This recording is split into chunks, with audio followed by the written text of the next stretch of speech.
اللہ نے میرے نبی کو خاندانی طور پر وہاں پہنچایا جہاں کو نہیں جا سکتا. پھر آپ کی ذات کو اتنا حسن بخشا. ایک آدمی بات حسن کی کرے، آپ کالا کلوٹا بیٹھا ہوئے تو گل جڑ دی کوئی. تو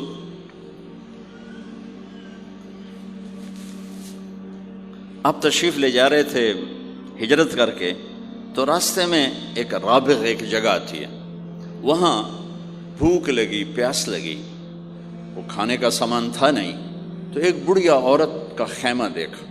وہاں پہنچے تو کہا ماں جی کچھ کھانے کو ملے گا؟ میں نے کہا بیٹا قحط کا زمانہ ہے، کچھ نہیں ہے. تو ایک مریل بکری کھڑی تھی، وہ بالکل چمڑت ہڈی. ہم نے کہا میں اس سے دودھ نکال لوں؟ ان کا بیٹا یہ تو بن بیاہی بکری ہے اور ماس اس کے اوپر نہیں ہے، یہ کیا دودھ دے گی؟ کہ آپ اجازت دو. ان کا لے لے. چونکہ غیر فطری کام ہو رہا تھا تو لہٰذا اس نے آپ کو غور سے دیکھا کہ یہ کون ہے جڑا ایو جی بکری جو دودھ کڈو ہے. لہٰذا آپ کیسے دیکھنے لگی. تو آپ نے بکری کو کھینچا اور اس کے تھنوں کو ہاتھ لگایا، وہ نیچے لٹک گئے اور ایک پورا ڈول دودھ سے بھر دیا. بکری سے یہ گلاس بھی نہیں بھرتا بکری کے دودھ سے، لیکن وہ پورا ڈول بھر دیا. اپنے تینوں ساتھیوں کو پلایا، پھر خود پیا. پھر دوبارہ دودھ نکال کے پورا ڈول بھر کے اس اماں کو دیا، چلے گئے. بکری کی عمر 7 سال ہوتی ہے، 7 سال تک زندہ رہتی ہے، ذبح نہ کریں مر جاتی. یہ بکری 22 برس زندہ رہی اللہ کے نبی کے ہاتھ لگنے کی برکت سے. 22 برس اس بکری نے عمر پائی. جب شام کو اس کا خامد آیا، وہ کہنے لگا اے دودھ کتھوں ہے؟ وہ کہنے لگی ایس بکری چو. اسا کہ کملی ہو گئی، اتھو دودھ کتھوں آ گیا؟ اسا کہ ایسے چو آیا ہے. اسا کہ اپنی عقل دا علاج کرو، یہ کتھوں آ گیا؟ کہ نہیں، ایک کوئی جادوئی شخصیت والا نوجوان آیا تھا، اس کے ہاتھوں میں کوئی طاقت تھی، اس نے تھنوں کو ہاتھ لگایا اور چشمہ بنا دیا. اچھا کیسا تھا ذرا بتاؤ، سفیلی ذرا دسے نہ کیوں جائے. اب اس نے بتایا کہ میں نے کیا دیکھا، اور وہ کمال کیا اس بڑھیا نے کہ آج تک بڑے بڑے علماء ان الفاظ کا ترجمہ کرتے ہوئے تھک رہے ہیں. وہ کہنے لگی ابا معبد رأيت رجلا ظاهر الوضاء أبلج الوجه حسن الخلق لم تعبه ثجلة لم تزر به سعلة أزج أقرا وسيم قصيم في عينيه تعج في صوته صحل في لحيته كثافة في عنقه سطع إن تكلم علاه البهاء وإن سكت علاه الوقار وهو أندر الثلاثة. مجھے بھی ہمیشہ اس کے ترجمے میں تھکنا ہی پڑتا ہے، لیکن مجھے اس کی بڑی ایک تعبیر اللہ نے سجائی. کہنے لگے، میں اس کا ترجمہ یوں کرتا ہوں، کہنے لگے ابو معبد میں تمہیں کیا بتاؤں، میں نے ایسا انسان دیکھا مجھے لگا جیسے 14ویں کا چاندی کپڑے پہن کے زمین پہ آ گیا.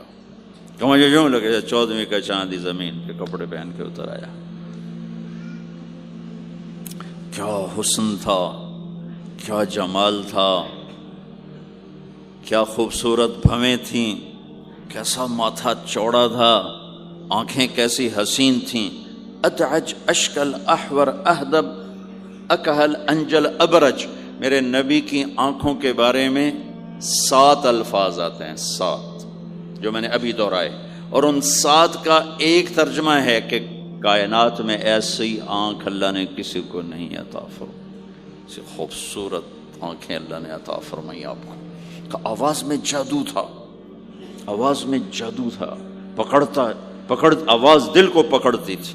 گردن لمبی خوبصورت تھی، چہرہ 14ویں کے چاند کی طرح چمکتا تھا، اور براق الثنایا، دانت ایسے خوبصورت تھے، مسکراتے تھے تو دانتوں سے نور نکلتا دکھائی دیتا تھا، جب بولتے تھے تو نور چھا جاتا تھا. چپ ہوتے تھے وقار چھا جاتا تھا، خوبصورت سیاہ کالے بال تھے، نیم گھنگریالے بال تھے، پیٹ نہیں نکلا ہوا تھا، بال نہیں اڑے ہوئے تھے، سیدھا وجود تھا، سیدھا۔ کتنے ہمارے معاشرے کے لوگ ہیں، آپ سجے پاسے بیٹھے ہوں جن پیٹ کھبے پاسے گئے ہوں، پیٹ کھبے پاسے ہوں آپ سجے پاسے ہوں۔ تو اللہ نے کھانا حلال حرام بند کیا ہے، حلال کھاؤ، حلال کا بھی طریقہ سکھایا کہ ماں بنتے نہ کھاؤ، بندہ بنتے کھاؤ، اتنا نہ کھاؤ کہ چربیاں چڑھ جائیں، زیادہ کھانا انسانیت نہیں، کم کھانا انسانیت۔ بیچ میں بات آگے کہہ رہا ہوں، میرے نبی نے کہا سب سے بدترین برتن جسے انسان بھرتا ہے اس کا پیٹ ہے، سب سے بدترین برتن جسے انسان بھرتا ہے اس کا پیٹ ہے۔ اور اگر تم نے کھانا ہی ہے اور تم کہتے ہو نہیں میں نے کھانا ہی ہے، تو 3 حصے کرو، ایک غذا کے لیے، ایک پانی کے لیے اور ایک ہوا کے لیے، ایک حصہ چھوڑو، ساری زندگی بیماری نہیں آئے گی۔ لیکن یہاں تک کھانے کے بعد پھر ڈاکٹروں کی چاندی نہیں ہوگی تو اور کیا ہوگا؟ جب تک یہ بیکریاں ہیں، یہ کولڈ ڈرنکس ہیں اور یہ فاسٹ فوڈز ہیں، صحت مند کوئی نہیں ہوگا۔ بھوکے رہنے میں اللہ نے صحت رکھی، کھا کھا کے تباہی پھیر دیتے۔ میٹھا کھانے سے شوگر نہیں ہو رہی، زیادہ کھانے سے شوگر ہو رہی، دبا کے کھانے سے شوگر ہو رہی۔ اللہ میرے نبی نے کھانے کا طریقہ بھی بتایا، کھانے کی چیزیں بھی بتائیں، کھانے کا طریقہ بھی بتایا، کھانے کے آداب بھی بتائے۔ کہنے لگی 2 لفظ جو دنیا میں کسی انسان کے لیے استعمال نہیں ہوئے، میں نے آخر میں چھوڑ دے۔ کہنے لگی ابو معبد، میں جب اس کو دیکھتی تھی نا تو میرے دیکھنے کی طلب اور بڑھ جاتی تھی، پھر جب دیکھتی تھی طلب اور بڑھ جاتی تھی۔ وہ جب تک کھڑے رہے میری آنکھ نہیں بھری۔ وسیم وسیم وسیم۔ ابو معبد میں جدھر سے دیکھتی تھی حسن ان کا غلام تھا، ہاتھ جوڑ کے کھڑا تھا۔ قسیم قسیم قسیم اسے کہتے ہیں جس کو چاروں طرف سے حسن و جمال نے گھیرا ہوا ہو، اور وسیم اسے کہتے ہیں جس کو دیکھ کے نہ دل بھرے نہ آنکھ بھرے۔ دنیا کا ہر حسن تھوڑی دیر دیکھنے کے بعد خوبصورتی ختم، کشش ختم۔ ایک ہستی کائنات میں آئی ہے میرے اور آپ کا نبی، جن کو جتنا دیکھا جاتا تھا دیکھنے کا شوق بڑھتا تھا۔ ام عائشہ بیٹھی کپڑا سی رہی تھی، سوئی گر گئی، تھوڑا سا اندھیرا نظر نہیں آ رہی۔ ہمارے نبی کمرے میں انٹر ہوئے تو آپ کے چہرے کے نور سے سوئی چمکنے لگی تو آپ نے سوئی کو اٹھایا ہے۔ یہ میرے نبی کا ظاہر ہے جو اللہ نے اتنا خوبصورت کر کے بنایا۔ پھر یہیں ہمیں زندگی کی خوبصورتی بھی ملی کہ زندگی خوبصورت ہو۔ زندگی خوبصورت ہوتی ہے رویوں کے ساتھ۔ پہلا رشتہ خامند اور بیوی ہے، پھر اولاد ہے، پھر آگے رشتے بنتے ہیں، ماں باپ ہیں، یہ سارے رشتے یہ اس زندگی سے بنتے ہیں جو میرے نبی ہمیں سکھا کر گئے۔ آپ بطور، چونکہ آپ نے باپ تو دیکھا نہیں، ماں کو دیکھا ہے، اور ماں کے ساتھ زیادہ عرصہ نہیں رہے، صرف 6 سال رہے ہیں، تو ماں کے ساتھ کیا ہونا چاہیے؟ ماں کے ساتھ سلوک ہوگا تو ماں دعا دے گی نا۔ باپ کی خدمت کرو گے تو باپ دعا دے گا نا۔ آنکھوں میں آنکھیں ڈال کے بات کرو گے تو زندگی، باپ کو تو نیند نہیں آئے گی، ماں کو تو نیند نہیں آئے گی۔ ماں باپ میں سلوک و اولاد لڑ کے بیٹھی ہو تو ماں باپ کو تو نیند نہیں آئے گی۔ بیوی بدتمیزی سے بات کرے تو خامند کے نیند اڑ جائے گی، خامند بدتمیزی کرے تو بیوی کی نیند اڑ جائے گی۔ تو یہ کہاں سے زندگی ملے گی؟ میرے نبی کے دروازے پر جاؤ، وہاں پتہ چلے گا کہ زندگی کیسے گزاری ہے۔ تو آپ نے اپنی اس تمنا کا اظہار کیا، کاش میری ماں زندہ ہوتی تو میں اس کی ایسی خدمت کرتا۔ میں عشاء کی نماز کے مصلی پہ کھڑا ہو کر ہاتھ باندھے سورۃ فاتحہ پڑھ رہا تھا، الحمدللہ رب العالمین۔ ادھر سے میرے گھر سے آواز آتی، محمد۔ میری ماں مجھے پکارتی، محمد۔ تو میں نماز توڑ کے کہتا، لبیک یا اماں، ماں جی میں حاضر ہوں، ماں جی میں حاضر ہوں۔ زندگی کو خوبصورت بنانے کا ماں باپ کے لیے طریقہ کہ اولاد ماں باپ کی آنکھوں کی ٹھنڈک بنے. یہ بچے ہمارا سب سے قیمتی سرمایہ، اور انہی پر سب سے بڑا ظلم ہوتا ہے. سب سے بڑا ظلم ہے آج کے ماں باپ کا 3 سال کے بچے کو اسکول ڈالنا. سب سے بڑا ظلم ہے. وہ روتا ہوا جاتا ہے، روتا ہوا آتا ہے، اور ماں باپ سے اس کی محبت کی تار کٹتے جاتے ہیں، کٹتے جاتے ہیں، کٹتے جاتے ہیں. 7ویں سال میں وہ بدتمیز ہوا پڑا ہوتا ہے. اب مائیں پریشان ہیں، بچے بدتمیز ہیں، بچے بدتمیز ہیں، کیونکہ ماں نے گود نہیں دی. جو ٹائم ماں نے دینا تھا وہ دے دیا اسکول کو. اور ہمارے اسکول کاروباری ادارے ہیں، علمی ادارے نہیں ہیں، کاروباری ادارے ہیں. میرے ملک کا یہ روگ ہے کہ یہاں کا وکیل بھی کاروباری ہے، یہاں کا ڈاکٹر بھی تاجر ہے، یہاں کا وکیل بھی تاجر ہے، یہاں کا جج بھی بک جاتا ہے، اور یہاں کا اسکول اور کالج بھی کاروبار ہے. 3 سال کا بچہ جب ماں باپ سے دور ہوتا ہے، روتا ہوا جاتا، روتا ہوا آتا، تو وہ ماں باپ سے دور ہو جاتا ہے. اس کے اندر نفرت پیدا ہونی شروع ہو جاتی. سر اٹھا جو ہی وہ سر نکالتا ہے تو وہ ماں باپ کا نافرمان ہو جاتا ہے، بدتمیزی کرتا ہے، لڑتا ہے، جھگڑتا ہے، کیونکہ ماں اور باپ نے ٹائم نہیں دیا. اور پھر اس موبائل نے ہماری زندگی، گھر کی زندگی تباہ کر دی ہے کہ بچہ آ کر ماں سے بات کرتا ہے، ماں موبائل کو دیکھ کے بچے سے بات کر رہی ہوتی. وہ باپ سے بات کرتا ہے، وہ اپنے موبائل میں، اور بچے سے بات کرتا ہے. یہ اس بچے کی عزت کو ذبح کر دینے والی بات. آنکھ سے آنکھ ملانا عزت دینا ہے. میرے نبی پاک صلی اللہ تعالی علیہ وسلم کی طرف جب کوئی آپ کو بلاتا نا، یا رسول اللہ آپ سے، تو مثلا یہ ہماری مجلس ہے، ادھر بھی لوگ ہیں، ادھر بھی لوگ ہیں. اب مجھے کوئی ادھر سے بلائے تو میری تو اتنی گردن مڑے گی، کوئی ادھر سے بلائے میری اتنی گردن مڑے گی. لیکن میرے نبی پاک صلی اللہ علیہ وسلم کو ادھر سے جب کوئی آواز دیتا یا رسول اللہ، تو اب یوں نہیں کرتے تھے، ہاں جی دسو کی گل ہے. اب پورا یوں کرتے تھے ایسے. بولو میرے بھائی کیا بات ہے، سبحان اللہ. آپ کو ادھر سے کوئی بلاتا یا رسول اللہ، تب ایسے نہیں کرتے تھے، ہاں جی بولو. اب پورا ایسے مڑ کر پھر فرماتے، جی فرمائیے کیا بات. اب عام لوگوں کے ساتھ یہ فرماتے تھے. ہم تو اپنی اولاد کے ساتھ یہ نہیں کرتے، بیوی خامند کے ساتھ یہ نہیں کرتے، خامند بیوی کے ساتھ یہ نہیں کرتے.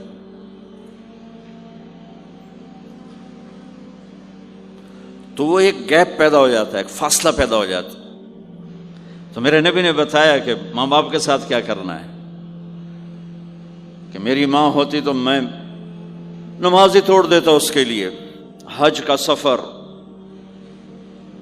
70,000 کا مجمع تقریباً جمع ہو چکا ہے ابوا پہنچتے پہنچتے، اور آپ ایک دم اونٹنی کا رخ موڑو، پہاڑوں میں چلے گئے. میری زندگی سفروں میں گزری ہے، ان میں خوبصورت ترین سفر میرا وہ ہے جو میں نے حضرت اماں آمنہ کی قبر پہ حاضری تھی. پہاڑوں کے اندر آپ اندر تشریف لے گئے، مجمع بھی ساتھ ہو گیا. کدھر جا رہے ہیں؟ اونٹنی کو بٹھایا. پہاڑ ہے کچھ 40-50 فٹ اونچا، اس کے اوپر قدرتی ایسے ایک پلین بنا ہوا ہے جیسے اللہ نے پہلے سے سنبھال کے رکھا ہوا تھا. اب تو انہوں نے قبر کا نشان مٹا دیا ہے. تو ماں کی قبر کے سرہانے تشریف لے گئے اور گھٹنے اٹھائے، ہاتھ یہاں رکھے اور سر گھٹنوں میں دیا ایسے. یہ پوزیشن ہے چھوٹے بچے کے رونے کی. جب وہ رونا چاہتا ہے تو پھر اپنے پاؤں اٹھا کر یوں کر دیتے. پھر اس کے بعد آپ ایک معصوم بچے کی طرح روئے، اور اتنا روئے کہ آپ کی ساری داڑھی آنسوں سے تر ہو گیا، آپ کا احرام تر ہو گیا، اور اپریل کی دھوپ تھی. اور آپ نے فرمایا میں آج رات یہیں قیام کروں گا. میں وہاں گیا ہوں، وہاں 2 آدمی نہیں ٹھہر سکتے. میرے نبی نے کہا میں یہیں ٹھہروں گا. آگے کوئی 6-7 میل دور انتظام تھا حاجیوں کے اس قافلے کے ٹھہرنے کا. کچھ لوگ چلے گئے ہوں گے، لیکن آپ نے وہ رات اپنی ماں کے سرہانے گزاری۔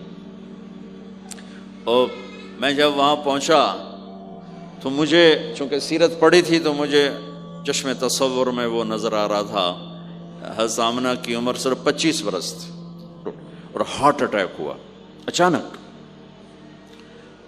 بولا نہیں جا رہا، اور اللہ کے نبی ماں کو دیکھ کے گھبرا رہے ہیں کہ کیا ہوا، 6 سال کا بچہ پہلی موت دیکھ رہا ہے، وہ بھی ماں کی۔ تو مجھے ہارٹ اٹیک ہوا تو بولا نہیں جاتا، بلا رہے ہیں بولا نہیں جا رہا، آواز نہیں نکل رہی، تو بلا رہے ہیں ام ایمن بھی ساتھ ہے، آواز نہیں نکل رہی، لیکن بجھنے سے پہلے شمع کے جو بھڑکتی ہے 2 لفظ بولے، کل حی میت و کل جدید بال وقد ولدت طہرا۔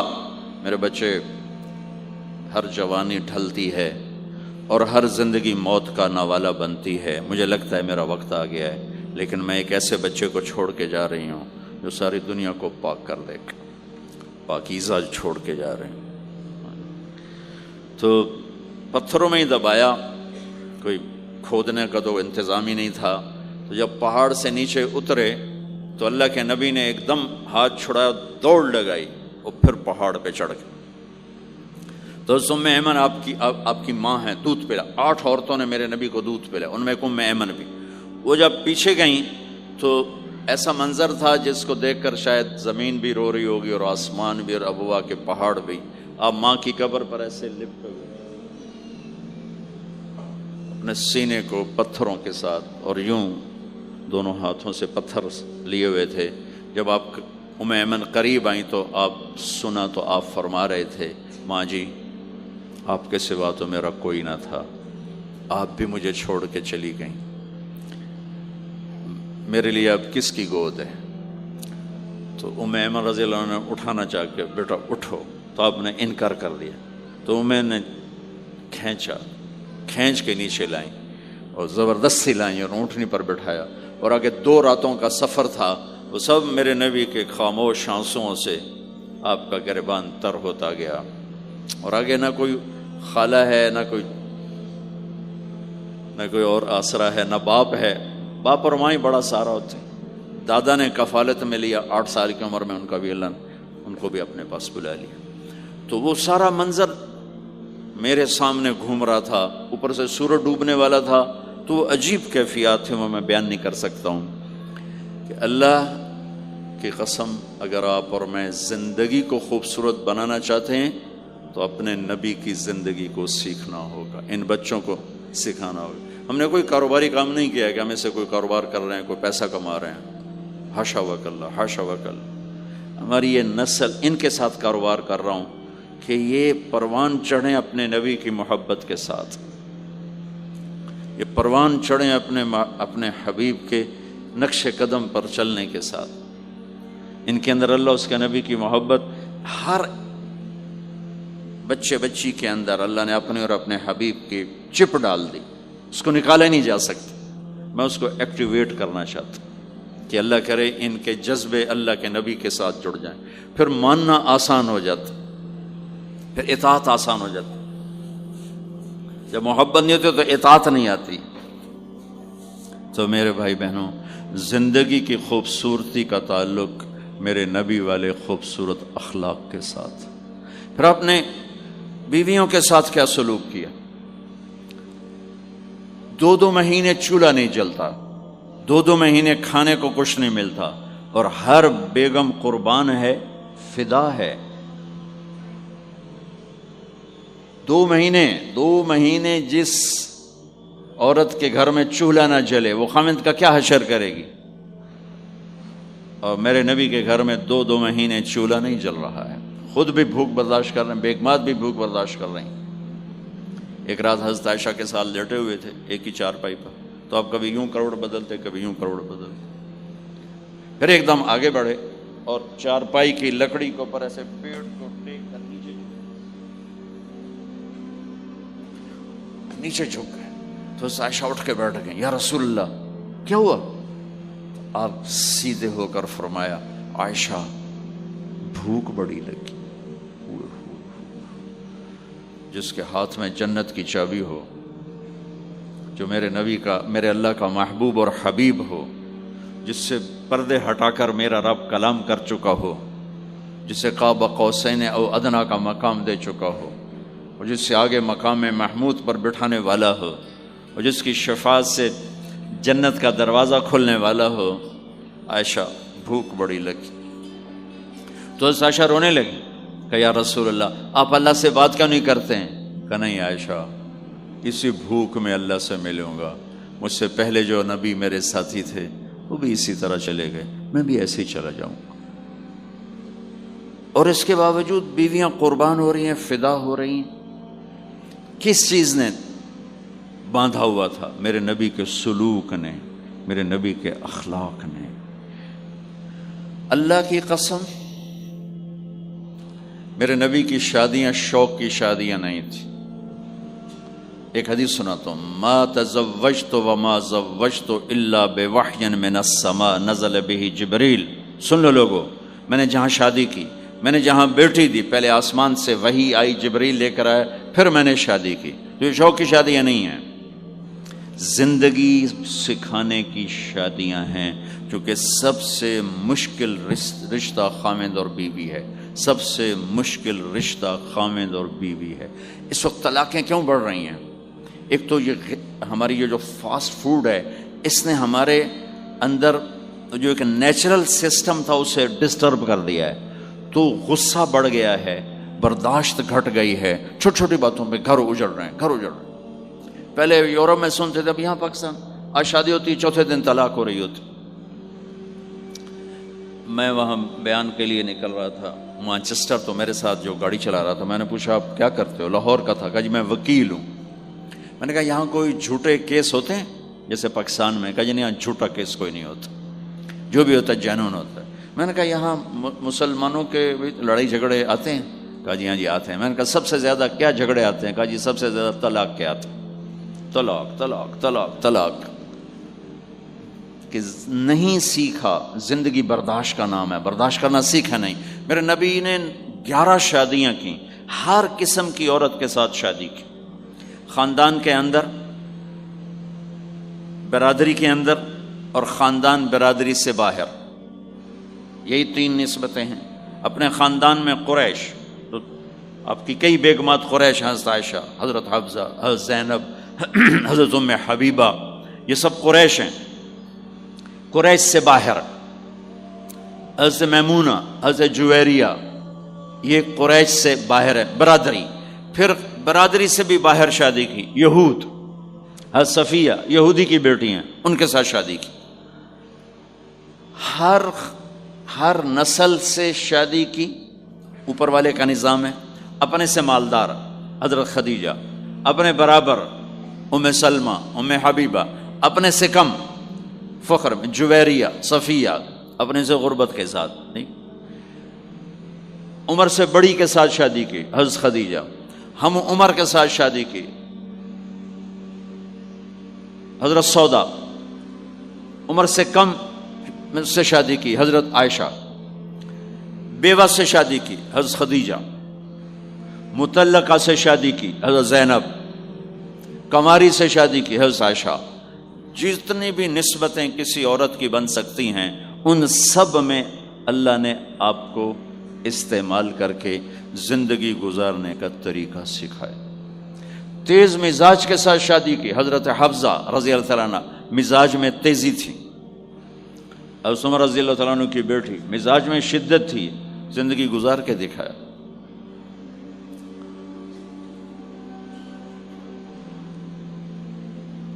ایک آپ کو حدیث سناتا ہوں، اللہ کی قسم صرف ہمیں سکھانے کے لیے۔ جس ہستی نے اللہ کو آنکھوں سے دیکھ لیا ہو، اس کے لیے عورت کیا چیز ہے، دنیا کیا چیز ہے۔ میرے نبی کا معراج کے بعد دنیا میں واپس آنا سب سے بڑا مجاہدہ اور قربانی ہے۔ جنت میں اللہ ہمیں نصیب کر، جب اللہ کا دیدار ہوگا تو اس کے بعد اللہ کی قسم جنت والوں کو جنت بھول جائے، عورتوں کو خامد بھول جائیں گے، خامدوں کو بیویاں بھول جائیں گی، اور جنت کی ہر نعمت بھول جائے گی، صرف اللہ کو دیکھنے میں گم ہو جائیں گے۔ اور میرے نبی اپنی آنکھوں سے اللہ کو دیکھ کر آئے ہیں، ٹھیک ہو گیا۔ اب ایک حدیث سنو، عائشہ مجھے جب سے پتہ چلا ہے نا کہ تو جنت میں میری بیوی ہے، تو میرے لیے تو مرنا ہی آسان ہو گیا ہے۔ اللہ اکبر۔ یا عائش انہ لیہون علی ان اریتک زوجتی فی الجنہ، میرے رب کی قسم ہمیں آپ کو سمجھانے کے لیے، ہمیں آپ کو بتانے، عائشہ مجھے جب سے پتا چلا ہے نا کہ تو جنت میں میری بیوی ہے، مجھے تو مرنا اچھا لگنے لگا ہے، مجھے تو مرنا اچھا لگنے لگا ہے کہ تو جنت میں میری بیوی ہے۔ سبحان اللہ۔ ادھر اچھا جی جنت بھی یہی لبنی ہے جی، یہ جنت جا کے بھی یہ نال ہی رہنا ہے، یہاں یہ باتیں سننے کو ملتی۔ اور میرا نبی کہہ رہا ہے عائشہ مجھے پتہ چلا ہے کہ تو جنت میں میری بیوی ہے، تو میرے لیے تو مرنا ہی آسان ہو گیا۔ سبحان اللہ، کیا خوبصورت، اللہ کی قسم یہ دلداری تھی۔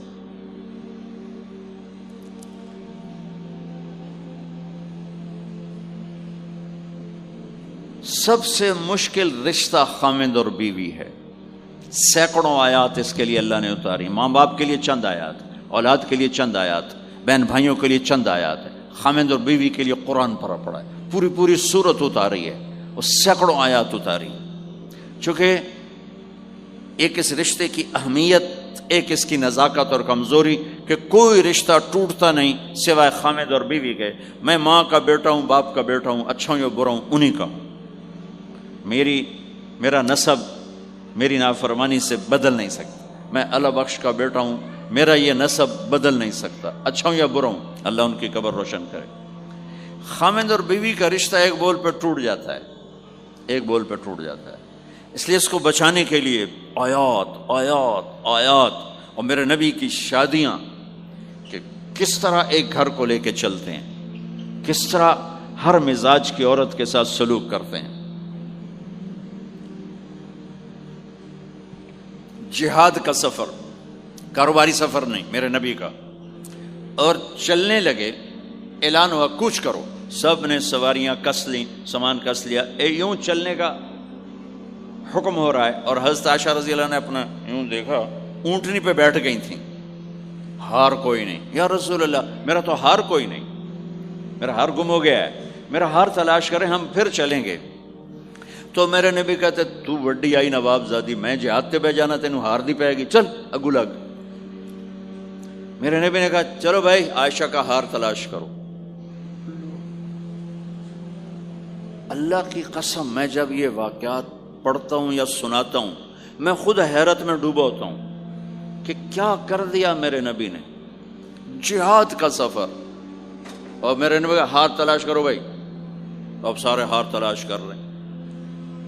کچھ دن چھپ گیا اور ہار کی تلاش تو بند ہو گئی اور سفر بھی بند، چونکہ اندھیرے میں کہاں جائیں گے، اور آپ کے ماتھے پہ شکن، عائشہ تیری وجہ سے ساری مصیبت ہے، اللہ دے بندی تو ہار دے مگر پہ گئی، کیڑی گل ہے ہار دی، ایک لفظ نہیں فرمایا۔ سارے قافلے نے قیام کیا، عشاء تک تو پانی تھا وضو کا، پانی ختم ہو گیا، عشاء مغرب عشاء پڑی کٹھی تو پانی ختم ہو گیا۔ اب پانی ختم ہو گیا تو فجر کی نماز آ رہی ہے، پانی کوئی نہیں ہے، تو سارے صحابہ نے ابو بکر پہ چڑھائی کی، ویکھے تیری دھی دے مگر ساڑے نال کی بنی، ہن اسی نماز کی میں پڑھنی ہے، پانی تو ہے نہیں تو وضو کی میں کرنا ہے۔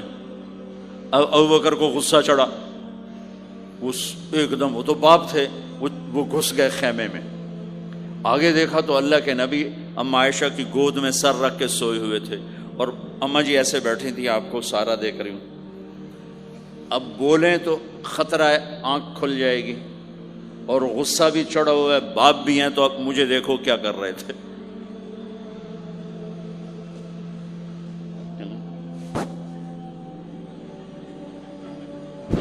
تیرے جو پھر یوں ماری زور سے انگلی بیٹی کے نا یہاں، پہلے یوں کرتے پھر ایسے ماری زور سے، وہ کہنے کہ میں ایسے سخت ہو گئی تاکہ میں ایسے نہ ہوں کہ اگر میں تھوڑا حرکت کی تو اللہ کے نبی کی آنکھ کھل جائے گی، تو ماری گیا ٹھا ٹھا ٹھا، وہ منہ سے کہہ رہا، اور وہ ایسا کر کے بیٹھی چمک، غصے میں باہر چلے۔ اب آپ کی آنکھ کھلی فجر پر،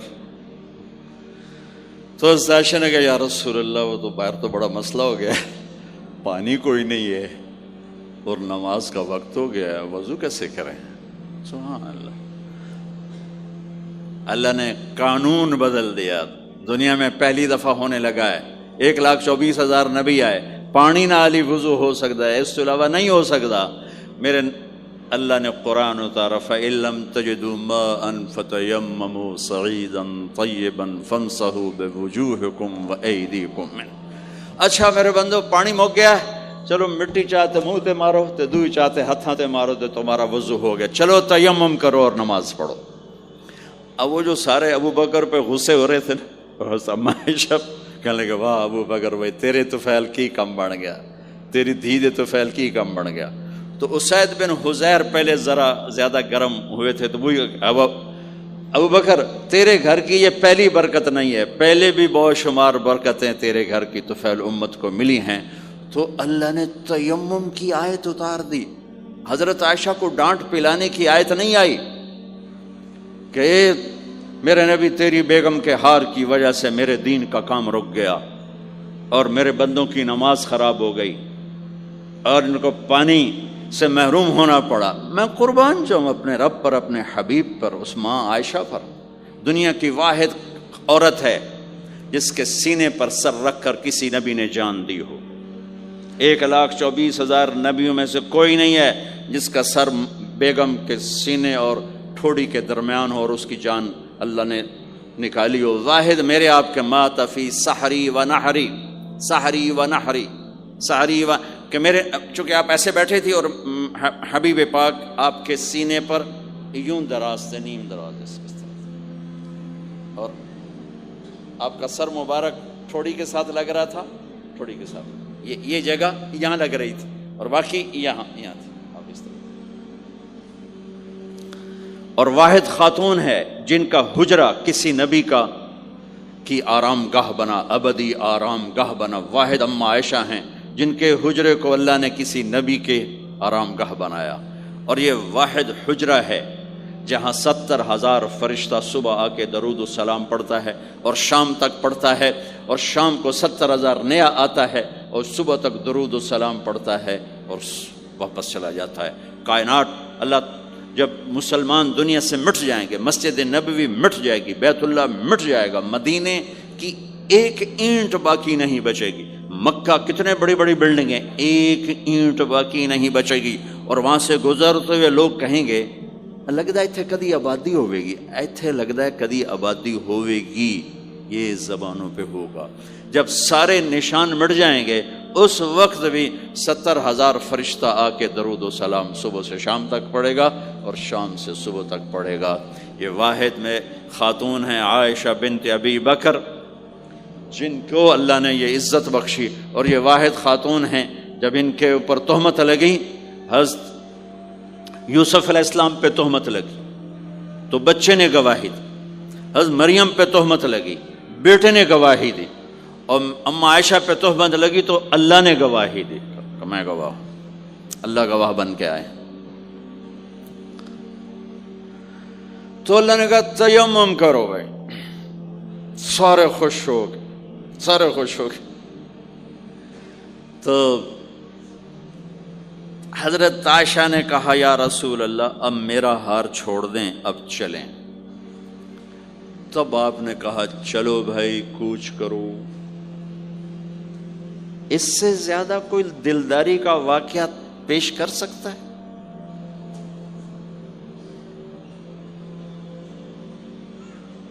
سبحان اللہ۔ اور جب اونٹنی کو اٹھایا گیا، وہ ہار کا دھاگا ٹوٹا اور پھسل کے اونٹنی کے نیچے چلا گیا، وہ سارے کھبے سجے ویندے رہ گئے، ہار نیچے پڑا تھا۔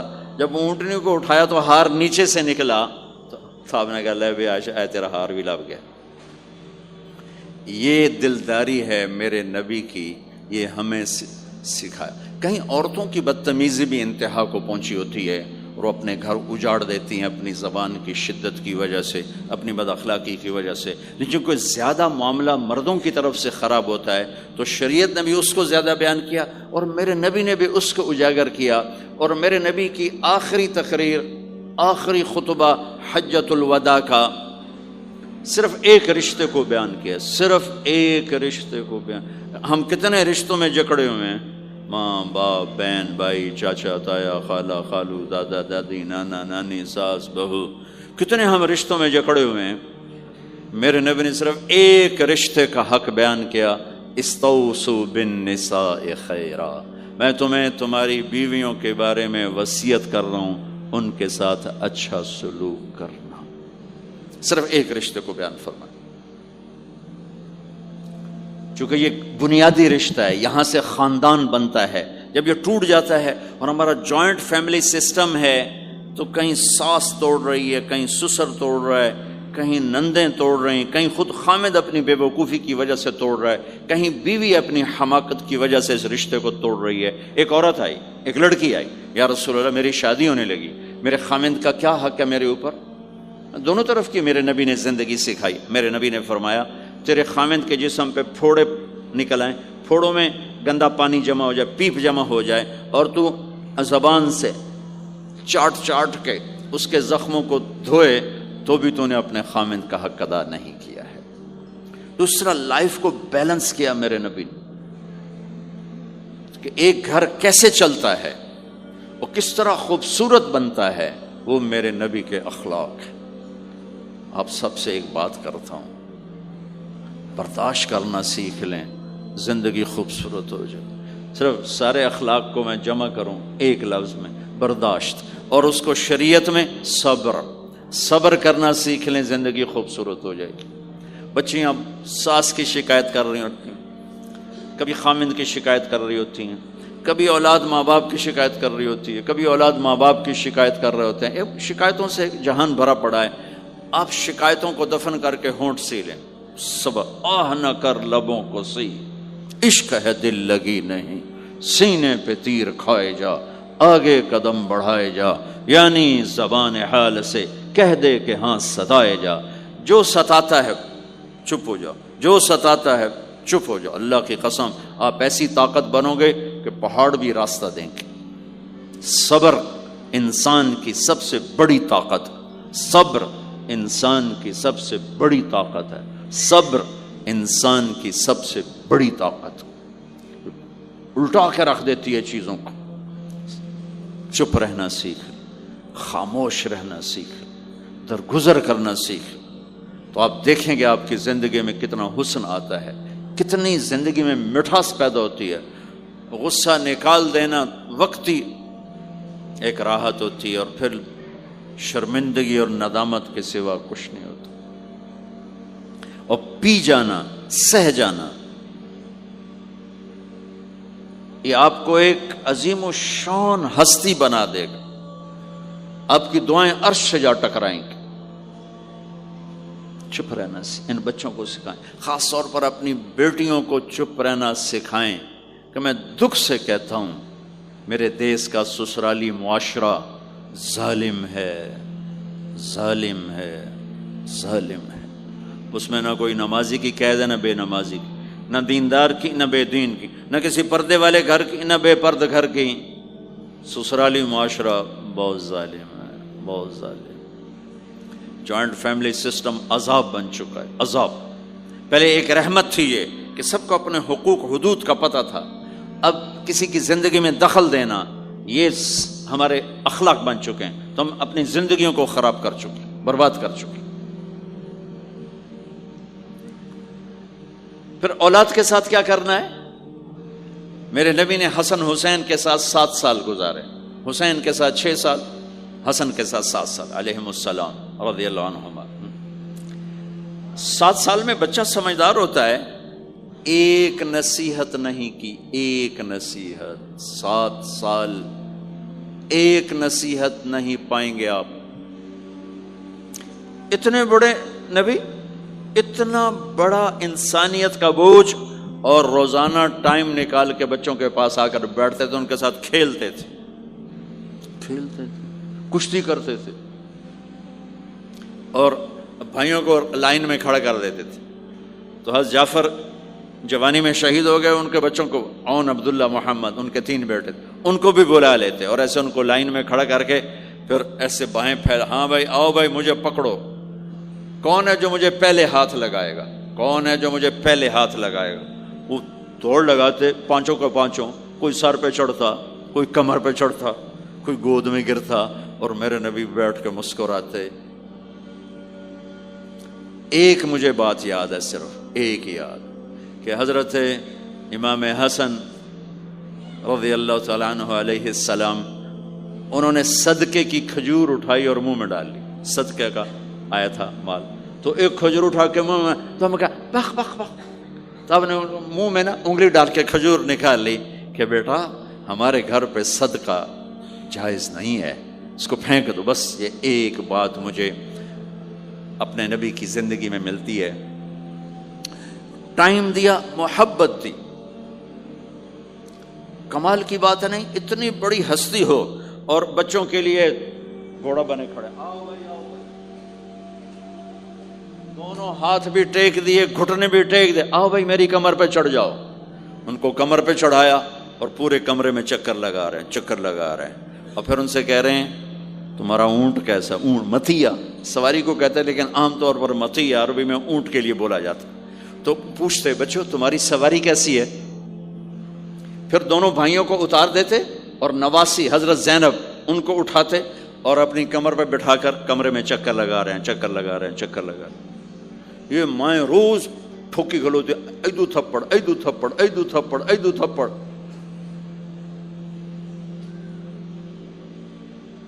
ساری مائیں سکول ماسٹر بنی ہوئی ہیں، بس ٹھوکی جاؤ، ڈنڈے ماری جاؤ، بس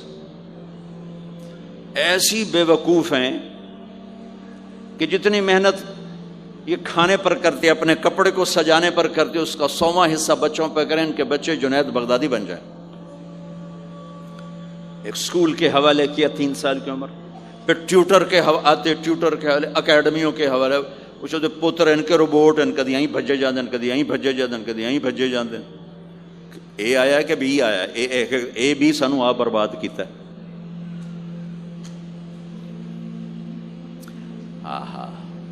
اور سنو، چلو یہ تو گھر کی بات ہے نا۔ ایک دفعہ حسن حسین کی کشتی کرواتے تھے، آؤ بھائی کشتی کرو بھائی۔ ایک دن کا واقعہ نہیں، یہ آئے دن کا واقعہ ہے، لیکن ایک واقعہ کہ حسن حسین کی کشتی ہو رہی، حسین چھوٹے تھے، حسن بڑے تھے، تو حسن دبا رہے ہوں گے حسین کو، تو آپ حضرت حسین کو شاباش شاباش حسین، ای ہے حسین، ای حسین، یعنی حسین زور لا، حسین زور لا، شاباش شاباش۔ اماں بول پڑی فاطمہ جنت کی سردار، یا رسول اللہ آپ ساری شاباش حسین کو دیے جا رہے ہیں، حسن کو نہیں دے رہے۔ ہم نے کہا فاطمہ یہ جبریل میرے پاس کھڑا ہوا ہے، یہ بھی حسین کو شاباش دے رہا ہے، تو اس کے پیچھے میں بھی حسین کو شاباش دے رہا ہوں۔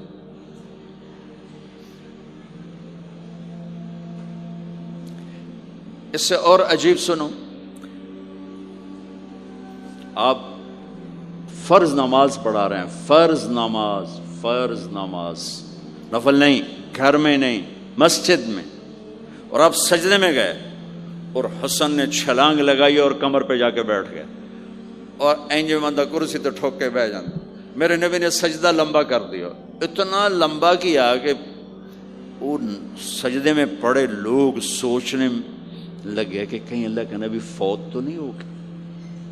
تو جو سامنے والی صف تھی انہوں نے یوں کر کے دیکھا، پچھلوں کو تو نظر نہیں آنا، انہوں نے انج کر کے دیکھا تو دیکھا تو حسن سجدے اوپر چڑھے ہوئے، تو ایک صحابی جو قریب تھے انہوں نے ایسے ہاتھ آگے بڑھایا اتارنے کے لیے، تو میرے نبی نے بغلوں سے دیکھا کہ ایک ہاتھ آگے آ رہا ہے، تو آپ نے سجدے میں یوں کیا، میرے بچوں کو کچھ نہ کہو، جب تک حسن نہیں اترے آپ سجدے میں پڑے رہے۔ اور ایک اور تماشا ہوتا تھا، چونکہ اب نماز لمبی پڑھاتے تھے، لمبی ہوتی تھی نماز، تو آپ ذرا پاؤں کا فاصلہ ہے تو حسن ادھر بیٹھتے، حسین ادھر بیٹھتے، نماز میں میرے رب کی قسم سنا رہا ہوں۔ اب یہ دونوں کی آپس میں نا وہ شروع ہو جاتی، وہ ادھر وہ ادھر، پہلے حسن پار کرتے تو حسین ادھر آ جاتے، پھر حسین ادھر جاتے تو حسن یوں آ جاتے، پورے قیام میں یہ دونوں بھائی یوں یوں کرتے رہتے تھے، یوں، وہ ادھر وہ ادھر، وہ ادھر وہ ادھر، سبحان اللہ، نماز ہو رہی۔ اس سے عجیب سنو، آپ نے اپنی بیٹی حضرت زینب آپ کی بڑی بیٹی زینب، ان کی بیٹی امامہ کو ظہر یا عصر کی نماز پڑھا رہے ہیں، کہاں بٹھایا ہوا ہے؟ میں پہلے بیان کرتا ہوں یہاں بٹھایا ہوا ہے علی یدہ، لیکن میں نے اب چند دن پہلے حدیث پڑھی، یہاں نہیں بٹھایا، یہاں نہیں بٹھایا، یہاں بٹھایا ہوا تھا، یہاں کندھے پر بٹھایا ہوا تھا، یہاں علی عاتقہ، اس کو عاتق کہتے ہیں، اور نماز پڑھا رہے تھے۔ جب آپ رکوع میں جانے لگے تو یہاں سے پکڑا اور آرام سے اس کو ساتھ بٹھایا، پھر رکوع کیا، قومہ کیا، سجدہ کیا، سجدے سے جب اٹھے تو پھر امامہ کو اٹھا کر کندھے پہ بٹھا کے پھر نماز شروع کر دی۔ 4 رکعتاں میرے نبی انج پڑھائیاں کہ نواسی یہاں بیٹھی ہوئی ہے صرف زندگی سکھانے کے لیے، صرف زندگی سکھانے کے لیے۔ بچوں کو پیار اتنا دو کہ وہ آپ پہ قربان ہوں، ڈنڈا، سوٹا، تھپڑ، بدتمیزی، ڈانٹ ڈپٹ، یہ دوریاں پیدا کر دیتی۔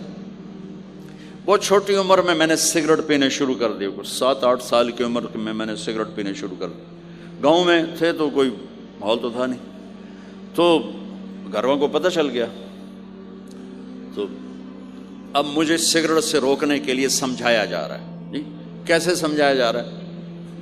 میری ماں نے میرا منہ کھولا ہے کر کے، تو میرے ماسی نے چمٹا نپے تے وچ انگارا ہے تو این کر ٹھوکاں تیرے منہ وچ، ٹھوکاں تیرے منہ وچ۔ یہ مجھے سگریٹ سے روکا جا رہا ہے۔ جی مجھے منظر نہیں بھولتا، میری ماں نے دونوں ہاتھوں سے میرے جبڑے یوں کھینچے اور میری ماسی نے انگارا چمٹے میں ڈال کر، پاما تیرے منہ وچ، پاما تیرے منہ وچ، پینے گا سگریٹ؟ او میں نہیں پیندا، او میں نہیں پیندا۔ ٹھیک، باہر نکل کر میں نے پہلا کام سگریٹ سلگایا، اور میرے چھوٹے بھائی نے دیکھ لیا میری مصیبت تیرمیاں، وہ مجھ سے بھی 2 سال چھوٹا، 5 سال تھا، میں 7 سال اور 5 سال، میں کہتا میری شکایت لاوے گا، میں کہا تلی میں تلی دیا، میں نے سگریٹ اس کے منہ میں لگایا، تو بھی پی میں بھی پینا، تاکہ یہ میری شکایت نہ لگائے۔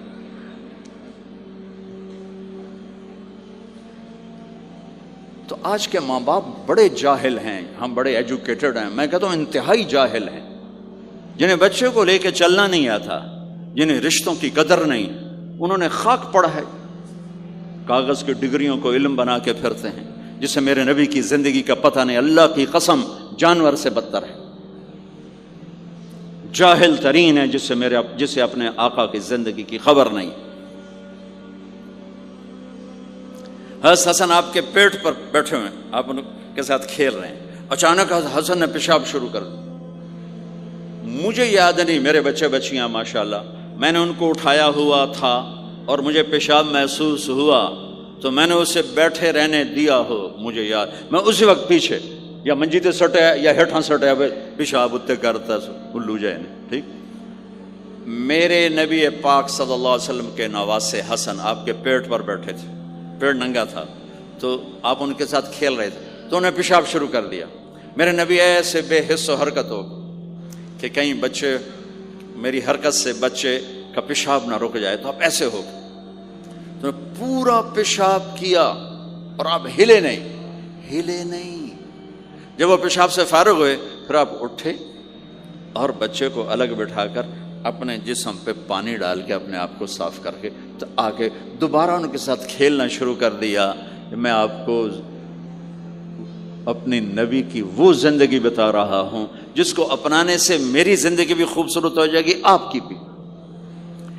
ہم فخر سے کہتے ہیں ہمارے نبی نے چاند کے 2 ٹکڑے کر دیے، معراج پہ آسمان چیر کے چلے گئے، یہ بہت بڑے معجزات ہیں، لیکن میرے نبی کا سب سے بڑا معجزہ ہے کہ ہمیں ایک خوبصورت زندگی سکھا کر گئے۔ آپ کے اخلاق، میرے نبی کے اخلاق میرے نبی کا سب سے بڑا معجزہ ہے۔ حسن کو آگے بٹھایا ہوا تھا رضی اللہ عنہ علیہم السلام، تو ان کو ایسے زبان دکھاتے، حسن کو تھا تو حسن اس کو پکڑنے کی کوشش کرتے، جب ایسے ہاتھ مارتے تو آپ زبان منہ میں کرتے، اچھا وہ ہنس پڑتے، بچہ ہنس پڑتے، تو پھر اس کے بعد آپ یوں کرتے، تو پھر حسن آگے ہاتھ مارتے، پھر آپ زبان منہ میں کر لیتے، پھر وہ کرتے ہنستے، پھر آپ چپ ہو جاتے۔ کتنی دیر آپ حسن کے ساتھ یہ کھیل کھیلتے رہے۔ اب گلی میں گزر رہے ہیں، بچے کھیل رہے تھے، بچوں میں حسین کھیل رہے تھے، تو آپ نے کہا پکڑو بھائی حسین کو، پکڑو بھائی، تو وہ آگے بھاگے، تو آپ پیچھے جان بوجھ کے جیسے ہم کرتے ہیں وجعل الصبی یلعب ہا ہونا وہا ہونا، جب وہ ادھر جاتے تو آپ آگے ہو جاتے، وہ ادھر آتے آپ ادھر ہو جاتے، پوری گلی یہ تماشا دیکھ رہی ہے، اور حسن کبھی حسین کبھی آگے بھاگ رہے کبھی پیچھے بھاگ رہے، اور آپ جان بوجھ کے اس کو پکڑ نہیں رہے، ہاں پکڑو بھائی پکڑو بھائی پکڑو بھائی، اور وہ بڑے ہنس رہے ہیں کہ آج میرا نانا تو میں نے نپ ہی نہیں سکتا۔ تو یہ تھوڑی دیر جب یہ کھیل چلتا رہا، پھر آپ نے ان کو کہا یہ پکڑ لیا اور اٹھایا اور ہونٹ چومے اور ماتھا چوما، کہ حسین مجھ سے ہے میں حسین سے، حسین مجھ سے ہے میں حسین سے۔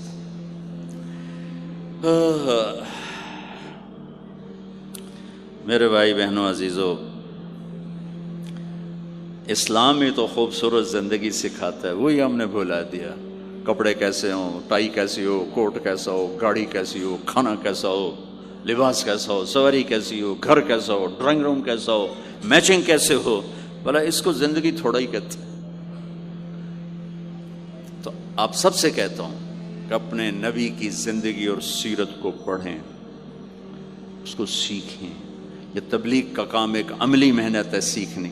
ان بچوں پر محنت کر رہے ہیں کہ اللہ کرے یہ پروان چڑھے تو ان کے اندر اللہ اس کے رسول کا پیار ہو، تو پھر یہ خود ہی چلنا شروع کریں گے۔ یہ میں نے سیرت کی چند جھلکیاں، چونکہ آپ پوری فیملیز بیٹھی ہوئی ہیں، اور فیملیز کے رشتوں میں ماں کا رشتہ، باپ کا رشتہ، بیوی کا رشتہ، خاوند کا رشتہ، اولاد کا رشتہ، یہ چند بڑے رشتے ہیں، اسی کو میں نے آپ کے سامنے پیش کر دیا ہے کہ اس کو سیکھنا پڑتا ہے، اس کے لیے اپنے ذات سے لڑنا پڑتا ہے، تب جا کر زندگی میں حسن اور کمال پیدا ہوتا ہے۔ میری بات یاد رکھیے گا، کبھی زندگی کو خوبصورتی چیزوں